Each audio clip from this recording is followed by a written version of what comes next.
እና ilmaan Oromoo kabajamtoota jaallatamtoota warreen na arrabsitanis galatooma afoonaan illaahi siniif jedheera rabbiif rasuuliif jedhee afoonaan illaahi siniif jedheera. Ani isaaq zeenuu jaalladheetii miti. Ani jaalala jechuun qoosaa miti. Biyya arabaa teessee fagoo teessee kan dhiira jaallattu siif jedhee si barsiisuudhaaf malee isaaq zeenuu jaalladhee miti. Isaaq zeenuu hin jaalladhe jaalalatti nan qabne garuu jaalala obbolummaa nan qabaaf. Maaliyyuu taanaan cinaa isaanii jira obboleettummaadhaan garuu an jaalladheetii miti isaaq zeenuu. Yoo jaalladhes maaltu natti hanqata.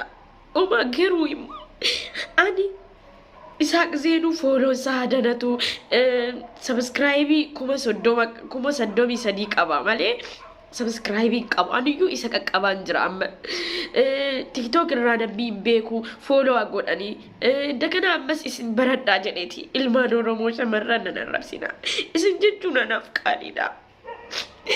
An jaalladhee nan beeka jaalal onneen koo jaalalaan kan miidhamedha.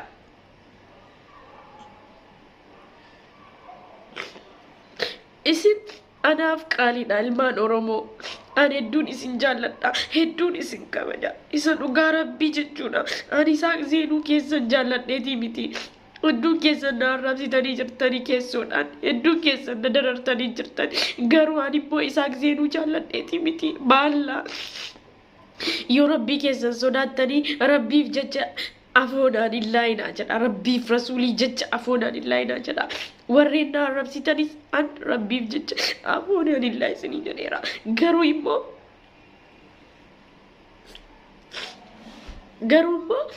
ani isaaq zeenuu keessan yookiis dhimmatti qabaadheetii miti. Abbaan barbaadde dhuftee itti galuu ni dandeessa. Isaaq obboleessa kiyya. Isaaq akka nama tokkootti ni kabaja. Isaaqii wajjin yeroo gabaabduutti wal agarree. እና akka eenyuun suuraa wajjin ka'u kaanee jirra garuu immoo nuti walungataan kaanee akka artiistummaatti wajjin ka'e malee friendii kiyya ta'eetii miti. Wallaahi jaalalti nan qabne isa dhugaa rabbii isiniif jechuudha. Ani ilmaan Oromoo isin mana arabaa dalagdanii jaalalaan onneen keessan ni miidhame dheetanii maaliif seetani? Ani muwaasee hedduun jaalladha hedduun fedhaan. Garuu waraabessi tokko dhuftee harkaa fudhatte atuu beektu. Jaalaltii muwaasee atuu na keessaa xururamnee hin dhumin onneen kiyya atuu fayyin. Nama biraa onnee kiyya keessa galchuu hin danda'u. Namni ani jechuudha. Heerumnaan na dhiisuu danda'a. Maaliif seetan? Qophaa yeroon taa'u gisee hunda ni yaada muwaasee. Gisee jaalallee walii wal biratti argu. Gisee jireenya laalu silaa wanaaniif muwaaseen akkas taane jaartiin isaa suuraa isaanii irratti ergiti. Na arrabsiti na jeeqxi. Gisee sana natti dhaga'ama. Naan isaaq zeenullee dhiifama naa godhi obboleessa tiyya qaalii namaa.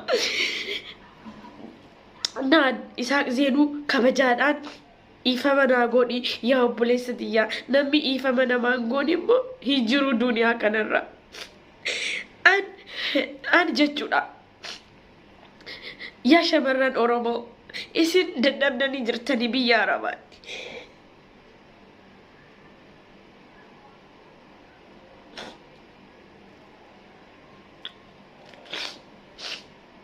እና isin dadhabdanii jirtanii biyya arabaatti an isin miidhuudhaaf miti. Wallaahi yoo jaalallee qabaates yoo jaartii qabaates an dhiifama naa godhi habiibtii tiyya an jaarsa keessi jalaa fudhachuuf miti. Isaaq zeenuu fooloo isaa guddisuudhaaf fooloo kiyya guddisuudhaaf yoo isinitti himamee fooloo namaa godha jedhamtanii hin gootanii. Inna kanaaf malee an wallaahi isaaq zeenuu abbaan kiyya du'ee jira raamataan aciisu bakka abbaan koo deeme naa geessu an isaaq zeenuu jaallanne jaalalti nan qabne wallaahi wabillaahi nan qabne jaalalti. Karaa jaalalti baateeyyuu hin ba'uun maaliif seetan? Ilaarraa keessi kiyya miidhamee jira. Ilaarraa miidhameetiin jira. Ilaarraa onnee kiyya nama naa fayyisu dhabeetiin jira. Nama yoo ta'e namni eenyuun onnee koo fayyisuu danda'u hin jiru. Yoo rabbiin isa naa katabee jiru jaarsa kiyya karaa fuulduraa naa fide inni rabbiif jecha na fayyise malee onneen kiyya ammallee madaadha. Onneen kiyya ammallee madaadha. Waniin isin kadhachuu barbaadu ilmaan Oromoo rabbii keessan sodaadha. Dhiifama naa godhaa rabbiif rasuulii jedhaa ilmaan musliimaatii isin warreen amantaa biraa qabdanis hedduun keessan fatiyyaa dhiisi sirraan bareedu. Fatuu koo dhiisi warreen naan jettanis galatooma warreen na arrabsitaniif rabbiif jecha afootu isiniif jedhee jira. Warreen diriirarraa dhiqattanis jechuudha. Ani isaa zeenuu keessan hin jaallanne arras ta'u kubbaayyaa kana isiniif cabsaasuuf fuulduratti. An jechuudha. Isaa zeenuu kaleessa dhufe erga wal barree baatii 2-3 ta'a. Garuu immoo amma kanatti ani isaa zeenuu hin jaalladhu. Kanaaf jennaan isin ana hin arrabsinaa afoonaan illaa hinaa jedhaa isin akka barattanuuf isin akka sirrooftanuuf isin akka hin miidhamneef yaa shamarran jaalaltii inni ulfaatte anatti ulfaatee jira. Ankeessi kiyya madaadha. Ankeessi kiyya madaadha yaa shamarran Oromoo. Wallaahi hedduu takkanis hin jaalladha. Akkas miidhamtanullee hin fedhu.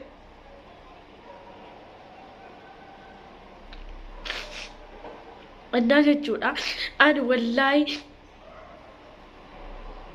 wallaahi isin na dhibdan. Na dhibdani. Ani maaliif na dhibdani seetan? Isin barachuu qabdani biyya Arabaa jirtan. Maallaqa keessan ni nyaatamtani. Jaalala ni nyaatamtani. Waa hunda ni nyaatamtani. Umriin keessan ni nyaatama. Yoo jaarsaaf jaartii ta'e yoo jaalala hin qabaanneef kiniinii obaasa marfee waraansiisa akka isin ilmoo dhaltuun fedhu. Isii maallaqa qabdu bira deema. Yoo an dalagaa dhabee bahe nan fedhu. Isii dalagaa qabdu bira deema. Dhiirri akkasi. Nuti immoo gannee deemuudhaaf garaan keenya jabduu miti. Yaa shamarran Oromoo bakka jaalalaa baraa jedheetiin isin barsiisuu jira. Nan abaarinaa. Ani hedduu nama kabajaa qabudha. Beetasaba kabajamaa qaba. Anu kana hojjechuu kootti isaa zeenuu irratti uummatni jedhatti aartee jirti. Yaa ilmootii yaa jette. Namni duuriyyee siin jedhaanillee siin fa'amaa jette. Maaliif akkas gootee jettee na gaafatte? An siin fa'amaa jette. Akka saahibaatti haasofna waa hundattiin himaa. Irrifatiin diqqoo dhugaan se'ii jedheetti mee. Maaliif seetan? Uummanni yaa nama miidiyaati dubbisuu beekti barreessuu beekti. Ani dubbisuu hin beeku akka isii barreessuu hin danda'u. Agartee na gaafatti jedheen dursee itti hime. Anillee wayii miti jette. Namni si abaaraa ijoolleen dhugaatti fakkaata. Dhiisi yaa obboleettii tiyyaa, dhiisi yaa ilmootii yaa yaa saayibdittii tiyyaa naan jettee uummanni irratti aartee jirti. Ummati jara kon qabu afootu naaf jetti garaa sirraa isinis immoo garaarraa afootu naa jedha warreen isaa beektanis isaa kitti naa hima afoodhaan illaa hinaaf jedhu an wallaahi yoo fedhe an karaa inni baheen bahuwan an jaalaltii isaan hin qabne an abadan wallaahi jaalala obboleettummaa yoo ta'e malee. Kanaaf jennaan artistii gatii ta'ennaan dhalaaleen hedduun ni fedhan artistii kana jechuudha. Ani immoo fedhu artistii maaliif artistii eeguu danda'an artistii kan nama hundaati nama hunda jaallatan. Kanaaf jennaan ani sammuun kiyya muwaazee irrattis darbee jira. Indagana artistii eeguutti sammuun kiyyaa darbu laa ana akka obboleessa kiyyaatti nan laala. Hattaa jechuudha waan hundaan cinaa isaaniin ta'a. Garuu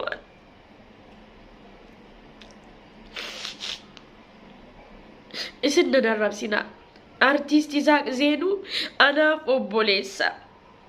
An artistii jaalladhee maraachuu hin fedhu. Miknyaatuum dhalaaleen biyya kanaa hundisiitu jechuudha. Jala fiigdee barte. Maaliifi artistiidha addisiidha haaraadha. Isaaniif amma akka mootummaan biyya kanaatti qabataniitti yaadaarani. Maaliif seetan amma caarataa keessa jira. Anaatu fuudhaa anatu mucaa kanatti heerumaatti gaggabuu jiran. An waan akkanaa keessa immoo abadan hin jiru. An Isaaq Zeenuu wallaahi hin jaallalleen jaalaltiin hin qabne. Naamana ilmaan Oromoo naamana wallaahi an jaalaltiin hin qabne.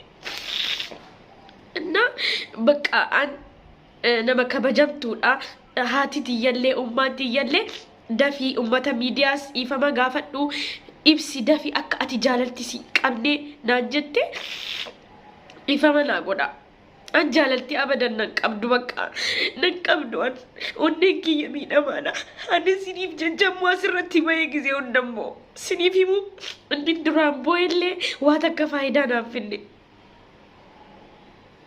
irti biyya kanaa maallaqaan malee jaalalaan bitamuu hin dandeessu. Silaa jechuudha. Irti akkanas nu jiraatte. Irti akkanas nu aanolee jiraatte biyya kana maal ta'a? Eefatu iyyatti qaafadhu ni fuudha jettee ol kaati. Garuu dhiirri biyya kanaa kan maallaqatti amantu malee kan jaalalatti amantu wallaahi hin jirtu. Kanaaf jennaan fuuddi barbaadan isaan garaa isaaniif fedhani malee jaalala hin fedhan. Jaalaltiin dura haftee jedhama. Ana bira immoo jaalaltiin ni jirti. Kanaaf jennaan Isaaq Zeenuu yoo dhuguma musliima ta'e rabbiif jecha ifama naa godhe. Rabbiif rasuulii jedhi ifama naa godhe. Jaartiin isaallee ifama naa fagooti yoo dhugumatti jaartii qabaate jechuudha. Fireendii akka qabu ni beekaa dhagayeetiin jira. Rabbiif rasuulii jedhi Isaaq Zeenuus afootu naa jedhi ayyee boodhiis hin boo'an አላለቅስም ችግር የለውም በቃ እውነቱን እየነገርኳቸው ነው እና